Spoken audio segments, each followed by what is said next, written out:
From throwing soup to works of art to spraying with paint the headquarters of liberal think tanks, the group Just Stop Oil has captured the headlines in the UK in the last weeks.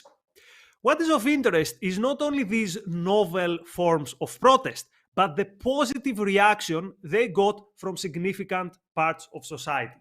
So, what are we to make of such developments?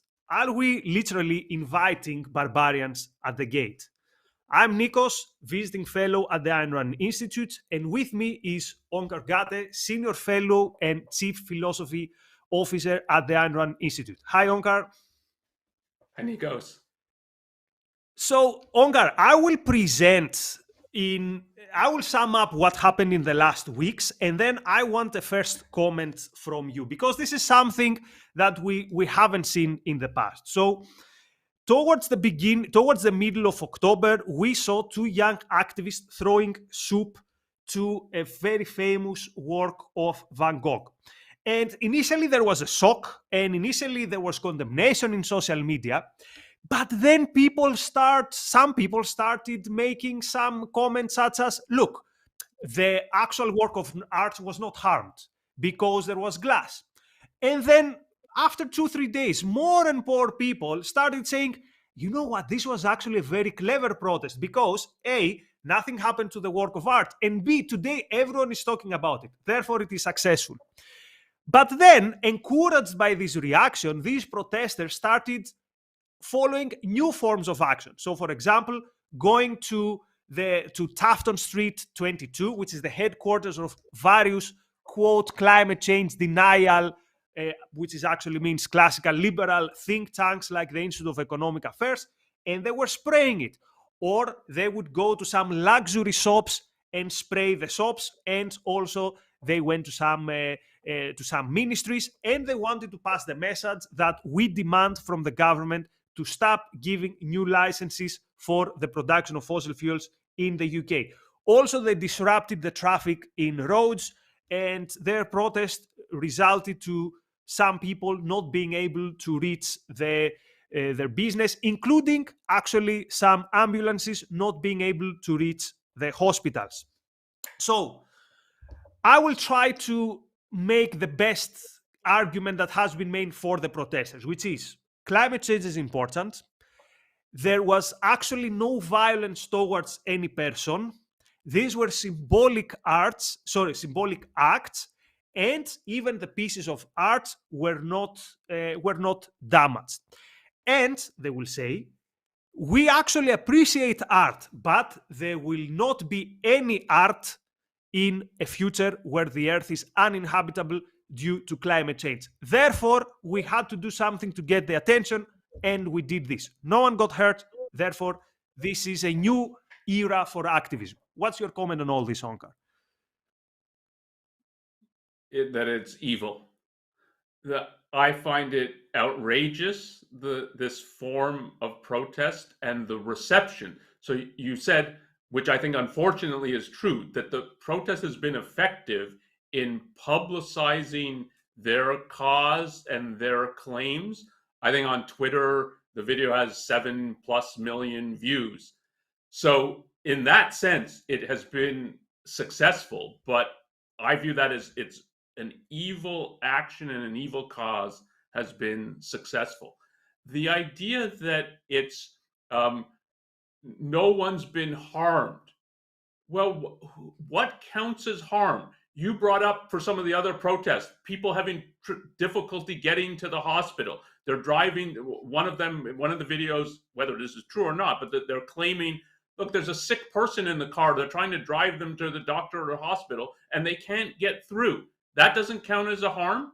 And who are these people to decide what counts as a harm for other people and what doesn't? Imagine just take the museum protest, that someone has loves Van Gogh, has planned a trip to the UK or to I mean, you can be within the UK, to visit the museum to see this. It's not easy for them to do it, and someone throws tomato soup on it, and it closes either that wing of the museum or the whole museum. That's not a harm. And the idea, so all these kinds of protests, what they cloak themselves in the mantle of morality, that our cause is so just and so important that it trumps your life. It trumps your life. It trumps what you want, and we shouldn't suffer any consequences in regard to it. And that perspective, that your the protester's life and political cause counts more than ever other people's lives and other people's causes. Like, what happens if everybody, like, it's not like there's only one view about any of these issues. The people who think that Europe's going to suffer greatly this winter for lack of energy and want more oil exploration or want nuclear energy, can they go and protest and throw soup on things and demand that? So part of the demand here is 100 licenses for oil and gas exploration should be rescinded. Can someone say, well, 100's too little, we need 200? Why is the government not doing it? I'm going to stop traffic, I'm going to throw soup on paintings and so on until the government does this. And then it's, if you should really think, if everybody did this, it would be chaos. And the only reason it doesn't seem like that is so many people are sympathetic to the cause. And even if they say, I don't really like the tactics, but the cause is just, the cause is noble. But that's taking the politics into your own hands. It's now, I'm not going to vote and have representatives. I'm going to try to bypass the process. And in that sense, it's akin to terrorism. Okay, so for people to get a grasp on what we say, that they were met with support. So there were many prominent scientists who came outright supporting these acts. And even the people, though, the majority of people who were critical, their main concern was, this hurts the cause. So it's considered self-evident that the cause is right. It's considered self-evident that we're all with these people, that we're all backing environmental protest. But what if this particular form of protest was alienating? So I cannot think of any other cause, of any other political cause or political movement that enjoys such a consensus that is on the right side of history. And what I find very difficult to believe is how these people view themselves as outsiders, because they're talking about disrupting the system. They think that they're outsiders, whereas almost the entirety of the political class and of the media are supporting them. They're actually telling them, you are right, you have good by your side, but just make sure that your protest is as successful as possible. And as you said, imagine any other movement doing and following such a process. Now, this is not our topic. Well, this is not our topic today. But why is it that environmentalism, even after people have viewed this thing, even after people have viewed this vandalism, how is that it is intact in this verdict that we have, that it is a movement beyond any questioning? well, if you think of some of the rhetoric around this, and one of the protesters then has another, I think, was it posted first on TikTok or was it posted first on Twitter, like 2 minutes explaining, look, we knew that the painting was covered in glass, so there was no chance of damaging it, which I don't accept, but it's not for them to decide. It's not for any visitor of the museum to decide, I'm going to smoke around the painting or throw tomato soup on it. It won't damage it. I happen to know that. I'm not a curator. And so, yeah. So again, that someone can take that into their own hands, I don't accept. But then it was, look, we're facing, basically the argument is, we're facing apocalypse. And if we're facing apocalypse, how can you be complaining about what we've done? We threw, even if you really dislike that we threw soup on a painting.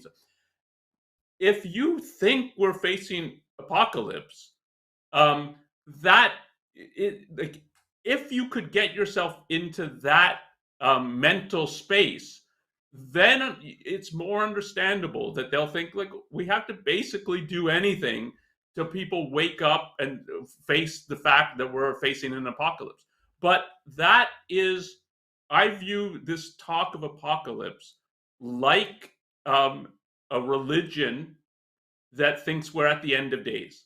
And I mean, Christianity was like this, and that one interpretation of Jesus and the preachers at the time were like, a lot of people were preaching, we're at the end of days, and then it doesn't matter too much what you do, because we're gonna die, we're all gonna die. And here it's, I mean, they say things like we're gonna be run out of water in 2040, and like, that's a complete myth.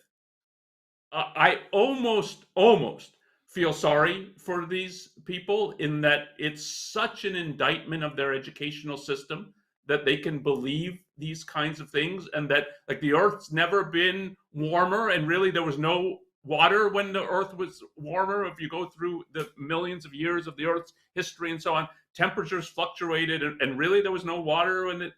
But they're fed this in part in their education and part in their media, and they believe it. And if you can get yourself into that mental space, then you should see, like, this is akin to how religious people think.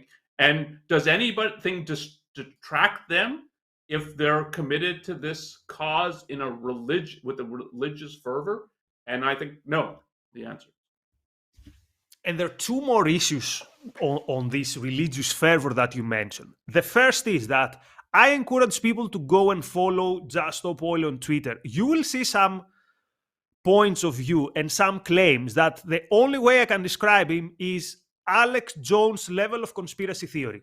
I saw a tweet the other day saying that every new extraction of oil is genocide. But the difference is that Alex Jones, from most people, gets the treatment that he deserves. He's not taken seriously. These people are official discussants of our political class, at least in the UK. These people are invited in media, and we take their opinion as serious and as important. That's the first issue that we need to think. The second is someone who is sure that the world is coming to an end, but also they can point on who is to blame. And who is to blame? Big oil company CEOs, the evil capitalists. If you put these things two together, the world is going to come to an end, and there are some people who are to blame. The only logical conclusion is that these people are fair game.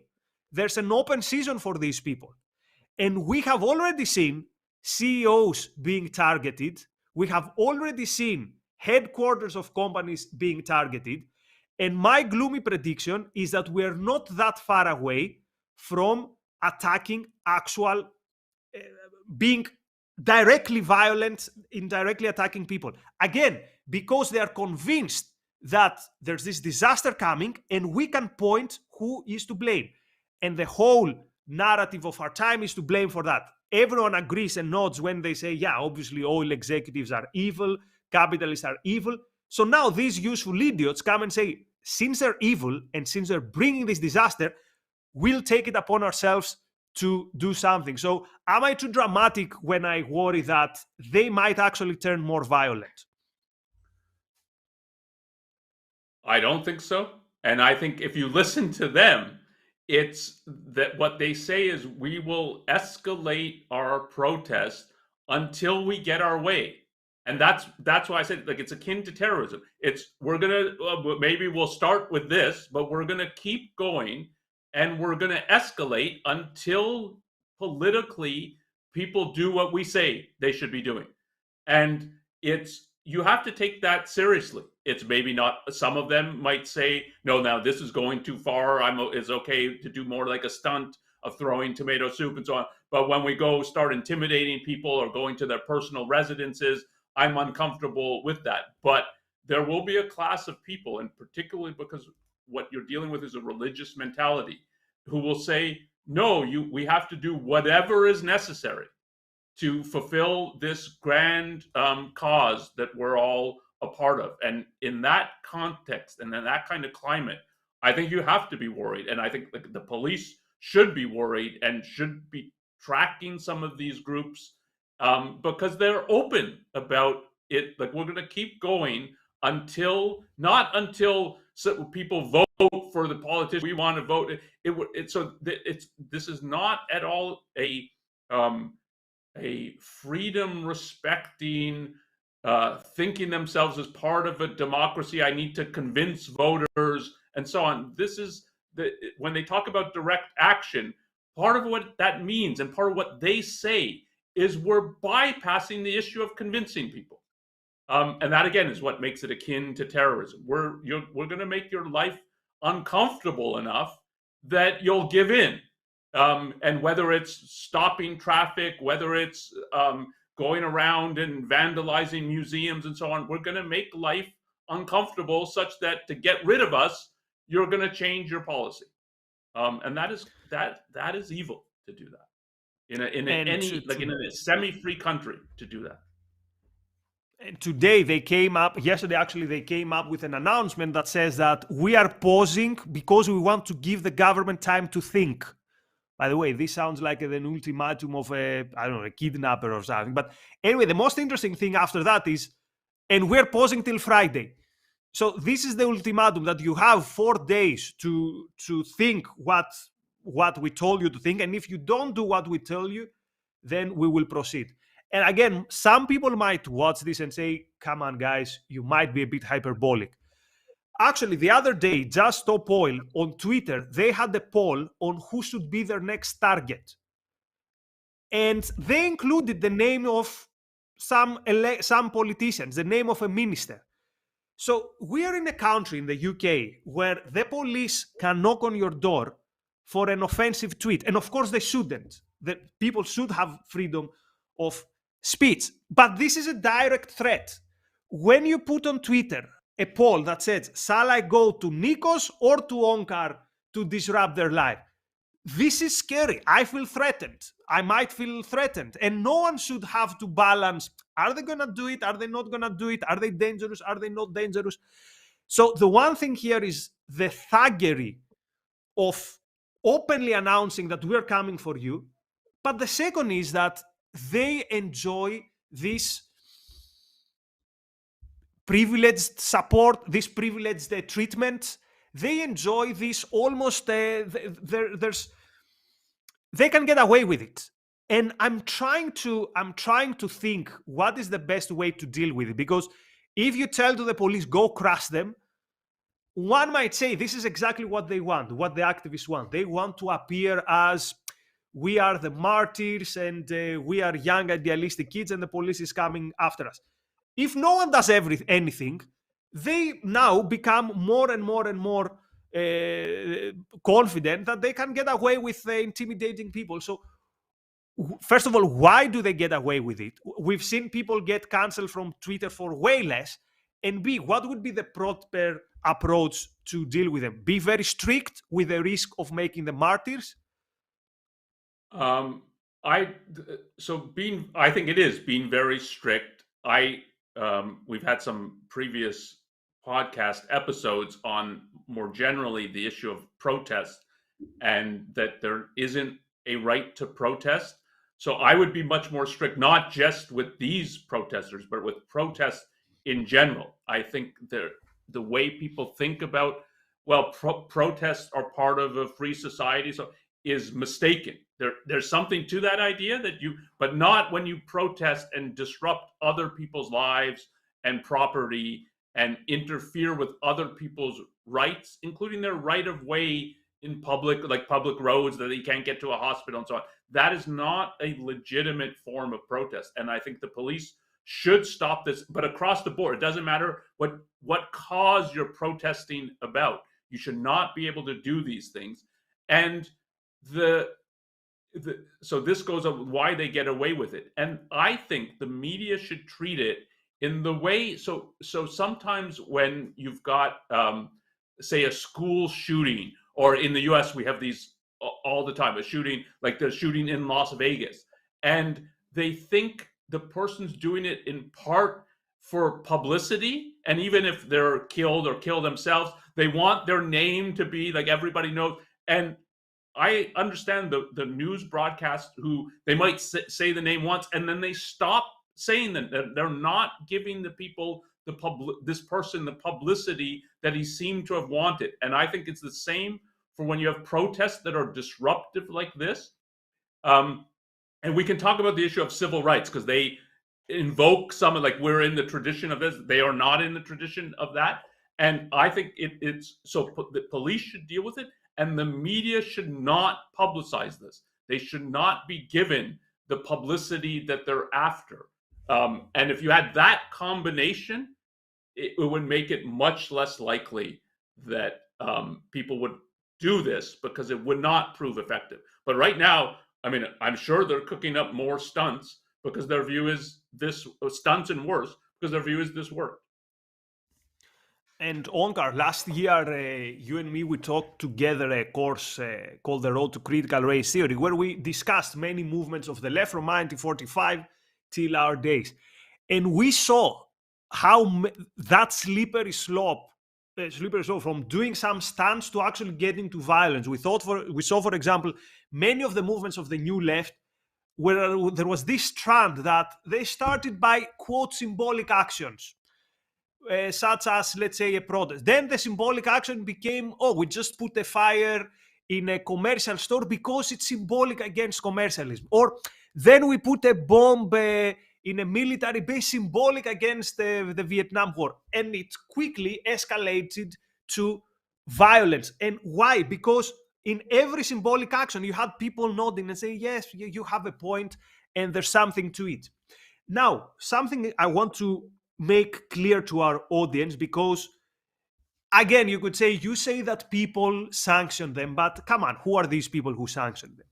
So let us see who the group who Just Stop Oil says that they are their supporters. So in their website, they say that they get funding by the Climate Emergency Fund. Now, if you go to the Climate Emergency Fund's page and you see what are the actions that they support, they have it featured there. And I also gave a photo to our producing team. I don't know if they can display it. So they have a section where they say, our grantees are rising up and making headlines. And the action that they're so proud that is making headlines is that Blackstone CEO Steven Schwarzman is targeted at his New York home by climate activists. So here you have, here we see it. So here you have a very mainstream climate fund. Why is it mainstream? Because it has been featured in publications such as Vox and in publications such as the magazine Marie Claire. And you have it advocating to the world, see how well we spend your money. We spend your money by going to that person, to that CEO's house. By the way, this is intimidation in mafia style. We came to your house and get the message. But this is not the act of some fringe group supported by some fringe dark network. This is the action by a group, again, sanctioned by the media, sanctioned by celebrities. These people gave an interview after throwing the soup. They gave an interview to Owen Jones, who is a very prominent and respected leftist voice in the UK. And this interview was retweeted by athletes, by celebrities, saying, hey, look, they have a point. And then you have these people being supported by respectable society and openly saying, look, we're doing good work. We are going to these people's houses and intimidating them. And then you might ask, okay, but who are these Climate Emergency Fund? They're probably a fringe group, right? Wrong. They're not fringe. Again, they feature in many lists of the best environmental funds where if you give your money, it's going to be well spent. But also, it is a fund which is funded by very prominent people in our society, by millionaires and by people who are even related to the oil industry. And let me be very clear. This is not I'm not making this in a conspiratorial point. I found them on their website after like 1 minute. What is actually worse is that this is not a conspiracy. These people actually believe that this is something virtuous. these millionaires, these rich people who give their money to climate emergency funds, and the climate emergency fund who gives its money to groups like Extinction Rebellion or Just Stop Oil, they are proud about this. They are open that they are making something which is a good contribution to society. So the only thing that comes to mind, Onkar, when I see this, when I see capitalists giving money to these groups that openly tell them, we're going to come at your door, it's what Ron called the sanction of the victim. I don't know, are they trying to buy off some guilt? I don't know why they're doing it, but I find it very scary. And I find very scary that it's so open. It's out there, that we are proud that these people are going and intimidating CEOs. Yes, I think it's partly a sanction of the victim, and partly these people have turned against industry and against progress. So they're not only victims, and when they start really funding these kinds of things, they know what they're doing. I don't think it's only that they feel guilty and so on. There's many of them are joining this bandwagon, and I would put the issue of sanction more widely. So there is this the kind of phenomenon you're talking about, and the support and the funding of it. But if you ask about criticism of it, there's very little criticism of the content. So we don't like the means, and this is too far, and it's going to hurt the cause, as you were saying previously. But the actual content is so irrational, and nobody talks about that. So this idea, I brought up the idea that water's going to disappear in 24. That's crazy. And and this is a common refrain from these kind of environmentalist crusaders, that people are dying now.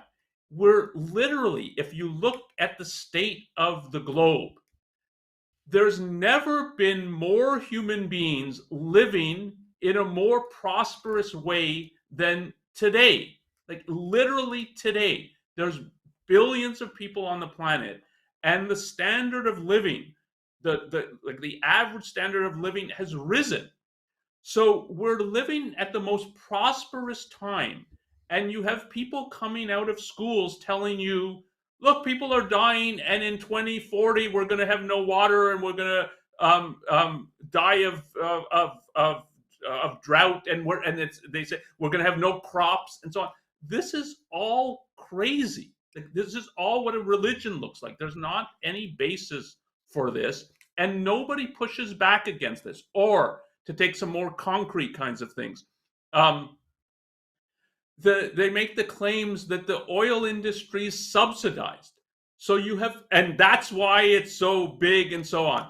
There's no way that you could subsidize, thinking how big the oil and gas industry is. The idea that the root of its success and profitability is subsidies is, again, crazy. And notice that the oil companies are simultaneously demonized as, you make such enormous profits, that's you're selfish, you're greedy, we should take this away from you, and we have to subsidize you, otherwise you wouldn't exist. And you can't put those two ideas together, and yet they'll say both, and nobody will challenge and say this is crazy. Or what we need, again, this is all in this protest, Just Stop Oil. What we need is solar energy and the renewables. And have you seen anywhere in the mass media people bringing up that we cannot take you seriously? Let's accept, for the sake of argument, that oil and gas is leading to significantly higher temperatures, which is going to be a significant problem. If you really thought that and understood and valued human beings, you would be pro-nuclear energy. It would not be, we need solar panels and so on. Nuclear energy is proven. You can use it everywhere. And part of the shame of Europe is that in France and Germany, that were decommissioning plants, and now they're trying to reverse that given what's happened with Russia and Ukraine. So, but like, nobody should take a claim seriously that says we're going to get rid of oil and gas, And what we're proposing is not nuclear. We're proposing renewables and solar energy and geothermal. And yet that's what they say, and they get no pushback. So part of the sanctioning of it is this is on its face, if one actually thinks about it, irrational. And nobody will call it out as irrational. And before we proceed to more interesting topics related to the subject, I'm having a look at our viewers. Many thanks for your super chats. And a friend is saying that the police is literally helping the protesters. And we've seen this scripts, we've seen these scenes lately where the police are giving them some water, or in the past asking them if you need anything. And I was thinking, how bad would it look if, imagine you have a Charlottesville type situation where you have white supremacists. Imagine the police going there and helping them. And you will say, yes, but these are bad people.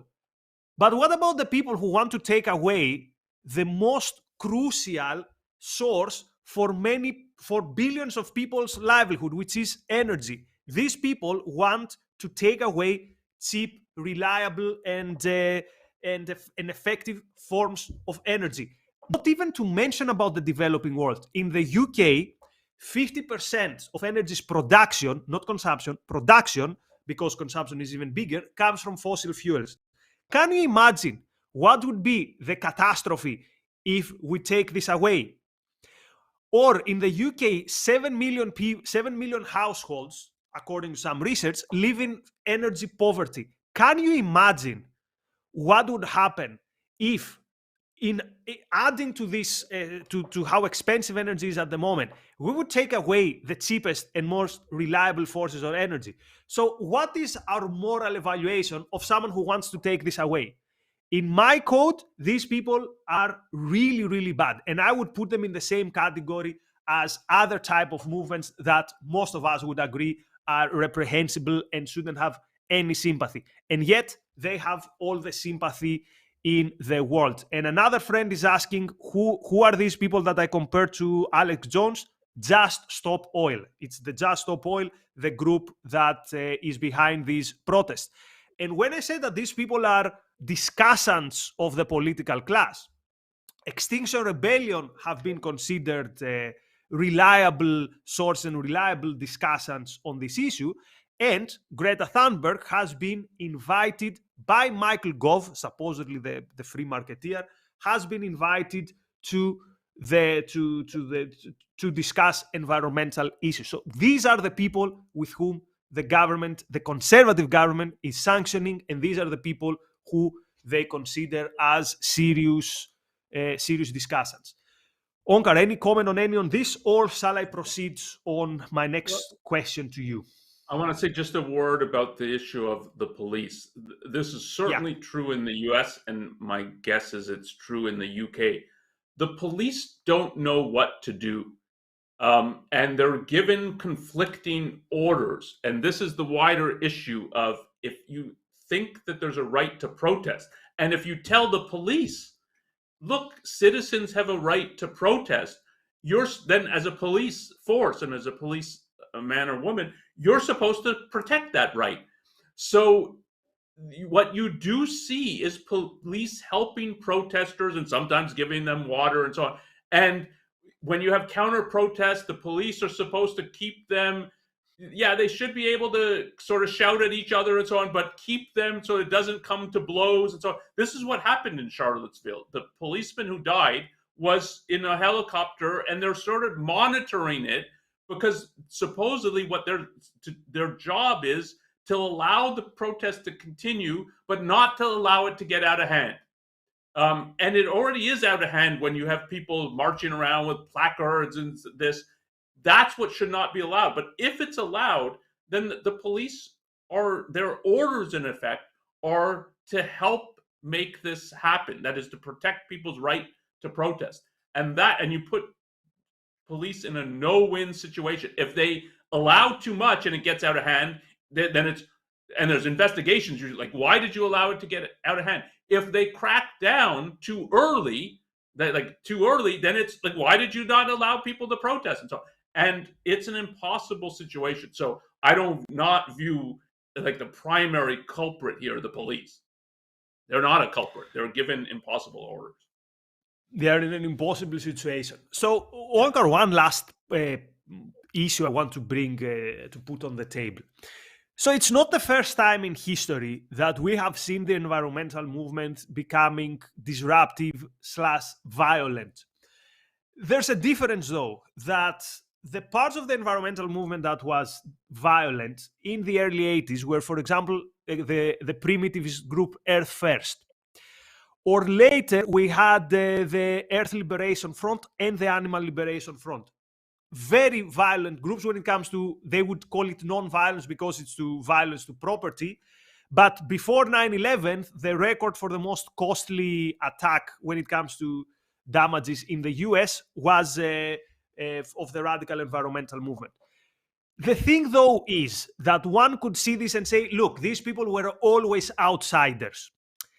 And that was my initial idea, that the violent part of the environmental movement was always put aside, and we always recognize it as a cacophony, as an outlier. But then I thought, wait a minute. The guy who was leading Air First, David Foreman, his reward for his actions was a seat on the table of the board of directors of Sierra Club, which was the most prominent the most prominent environmental organization in the US. Captain Paul Watson, the guy who is very proud that allegedly, which is a legend though that he encourages, has sunk whale ships, and he has put himself many times between the whale and the ship, and he has caused sabotage to the ships, allegedly, but this is what created his legend. This guy has gotten programs in Prime TV. And for 7 years, there was the Whale Wars TV series. So I'm thinking, is it indeed that the violent parts of the environmental movement were always isolated? Or is it that they were always getting a wink that we cannot have you on the we cannot have you on the forefront, because you need to be the naughty kids and we need to appear as the most serious part of the movement, but keep doing what you're doing. You're doing well. Because I think this is what we are seeing. We are seeing more and more the most extremist getting this wink, and the most extreme becoming closer and closer and closer to the mainstream. This is how we ended up with Extinction Rebellion being considered a discussant to appear on media. Point. So let me put this as simply as possible. Are these violent extremists, for a lack of a better word, are they the logical conclusion and the essence of environmentalism, or are they a deviation from environmentalism? I don't think they're a deviation. I do think they are the logical conclusion, or the logical endpoint of this kind of movement. And this, when you say of that things like Earth First were isolated, I think of that as a tactic. So when you said it, like, or is there a wink towards them? There's a simultaneous distancing from it, but saying, but they have the right cause, or putting it a little colloquially, their heart is in the right place. And so it's similar to what you hear here, that we don't necessarily agree with the tactics, but the wider cause, yes, that what they're fighting for, they're not in the right way. So there's a simultaneously distancing yourself from it and accepting the cause. And for environmentalism to have gone mainstream in the way that it has, so you were talking about the course we were teaching. I mean, one of the things we talked about is the environmental movement has been the most successful post-World War II movement in its penetration both into the kind of wider public consciousness and into education. And I think part of for that to have become mainstream in the way that it did, it had to have some distancing from people like Earth First, but not a real condemnation of it. And that's part of what is when you say that, yeah, then they become he's on the board of the Sierra Club and so on. You simultaneously want to have your cake and eat it too. And I think that is a dynamic in bad movements. That's something you see, that the simultaneously distancing and not distancing it. And here, if the real animation of the environmental movement is to think that human beings are a pollution on the earth, that what we really value is nature, and you can see some of this in the Just Stop Oil of what they talk about. What we value is nature, which means wilderness. It means untouched by human beings. And so part of what we have been talking about, is their complete disregard for the lives of actual human beings, whether it's the people who are disrupted by a public protest that clogs the streets and they can't get to their offices, or doctors' offices and hospitals. The reality of an individual human being and their life, and that it's important, it's not real to them. And it's the same if you just disrupt a museum. You couldn't care less about the other people in that museum. And the broader thing is, they don't recognize the value of energy. I mean, that's part of what you were bringing up in regard to Europe is in a potential crisis going into the winter, given what European energy policy has been. And part of that has been to try to make fossil fuels next to impossible to use. And if you're looking at the lives of individual human beings, you need energy. The prosperity and modern civilization requires an enormous amount of energy, and has been made possible by the use of energy. And if you can't care and don't care about this, and think you're going to swap sunshine for it, and so, versus like something much more credible, as we talked about, would be nuclear energy and so on.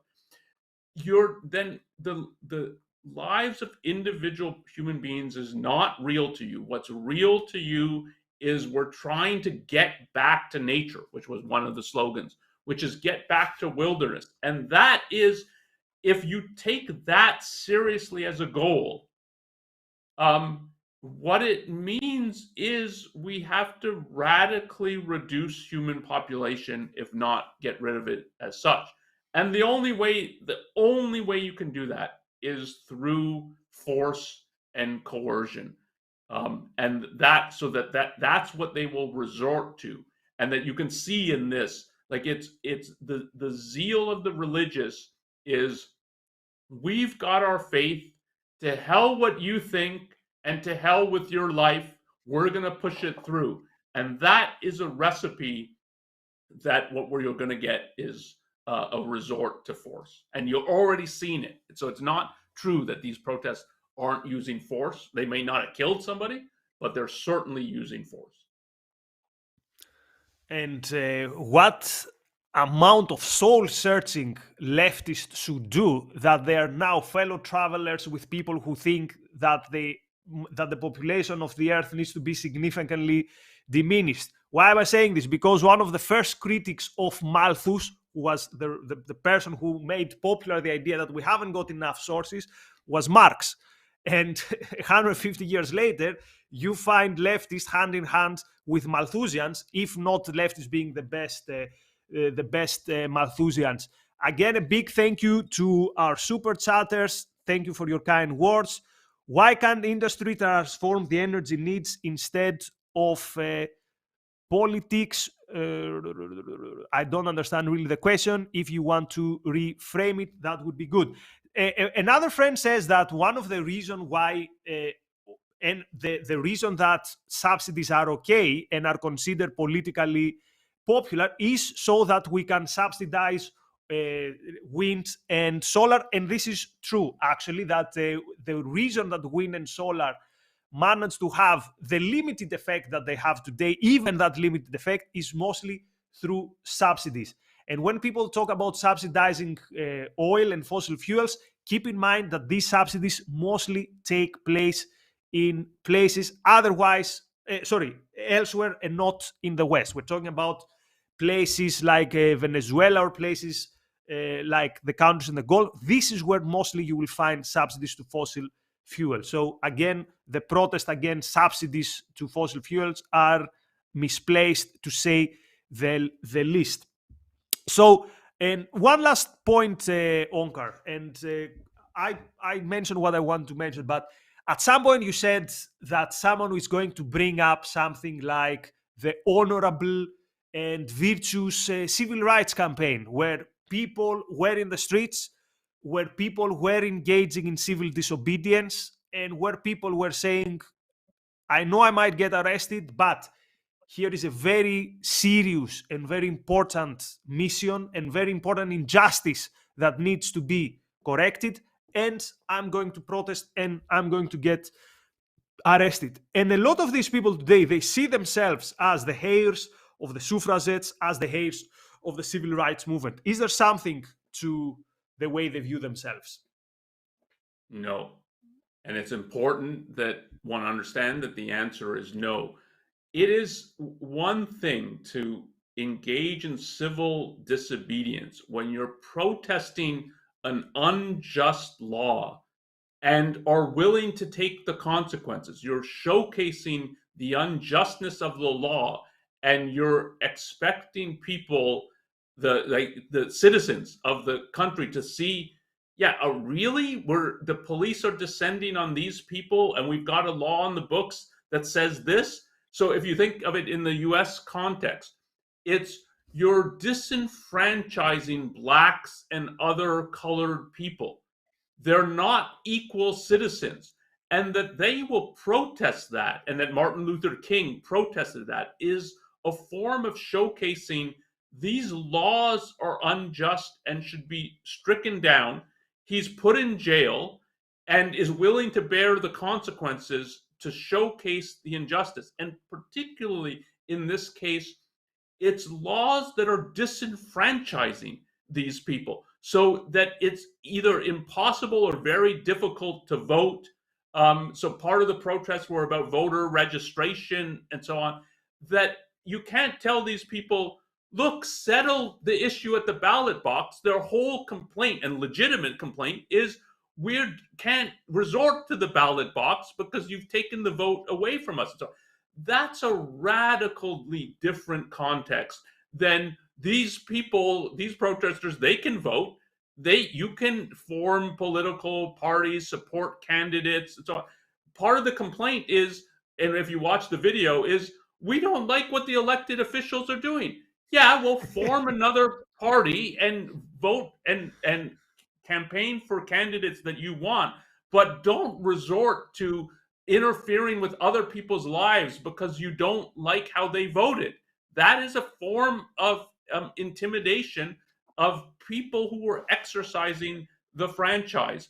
And so for them to say, oh, we're in the tradition of Martin Luther King, is to blacken Martin Luther King's achievement and his name. And they should not be allowed to carry that mantle. They're doing the opposite of what he was trying. When you put the lens on, he's trying to make it that blacks and other people of color are viewed by the law as equal citizens.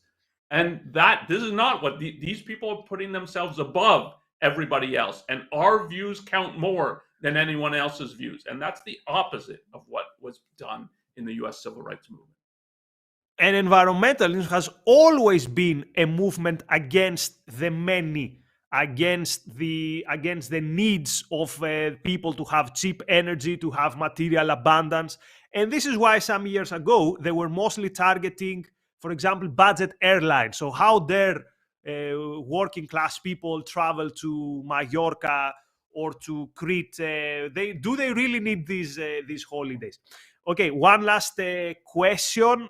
Many thanks again to all our friends. Many thanks to Shruti for your super chat. So, okay, William, I got your question. So, William asks, why is it that our energy needs, why aren't they covered by the energy industry? And the answer is simple: because they have so many hurdles that they have to face.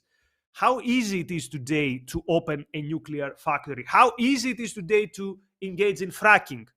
Fracking is banned in the UK and in other European countries. Liz Truss, one of the good things was she would move away from the ban on fracking. Now it looks like we're going to have this ban being reintroduced. So the energy industry is, in some ways, not in some ways, their hands are tied. They also have, I would say, a responsibility because they don't stand up for themselves morally. Quite often you see them saying, yeah, we know we're the bad guys, but please let us be. But also, the main villain here are the people who have tied their hands and they are not allowed to provide to us the energy, the cheap, reliable energy that we need. So, these are my points. Many thanks again to our super chatters. Many thanks to our audience. Onkar, I will leave the last words to you. So what we're witnessing here, you can think of it at the level of it's a political protest and political stunt. But what the real phenomenon is what you're witnessing is the ascendancy of environmentalism as an ideology. You're seeing more and more in the open that it's akin to a religion. And the depressing but also frightening aspect of it is how little opposition it's facing. So even something that I would put the contemporary phenomenon it's closest to is so-called the woke or wokeism. That gets more pushback than environmentalism does, and this is part of what is part of the reason we're talking about it is it's driven by ideas, and they're deeply destructive ideas they're anti-progress and they're anti-human civilization. And if you watch some of the videos and you really listen to the arguments, you can see that in what they're arguing and what they don't bother to pay attention to. And so this is a phenomenon that it warrants careful thinking about and real opposition. If you come to the view to think there's something really destructive here, because it's the ideology I think that is most widespread in the West today. So this was it for today, our friends. So we're gonna be in Clubhouse for a while. It's gonna be a short Clubhouse, but if you have any comments, if you have any further questions, or if you want to contribute to the discussion, we'll be glad to see you there. If you like this episode, please make sure to subscribe and also that you get notifications every time the Ayn Rand Institute channel uploads something. There's a lot of things happening. There are talks from OCON, from the Objectives Conference of last summer, being uploaded every week, and programs that are quite special, interviews of Ayn Rand. So there's always something happening in our channel.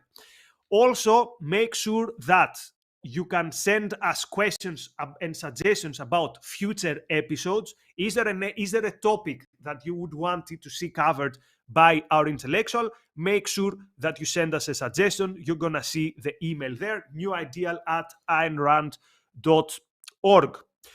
We also have a topic for next week. Not sure if the graphic is ready, but we might keep it as not as a surprise. There's a discussion on the midterm elections. So next Thursday, 1 p.m. Pacific time. And on that note, thank you very much for keeping us company. Thank you, Onkar. And thanks, everyone. Again, we're going to be in Clubhouse for this discussion to go on for another 25 minutes. Thanks, everyone. Bye-bye. Thanks, Nikos.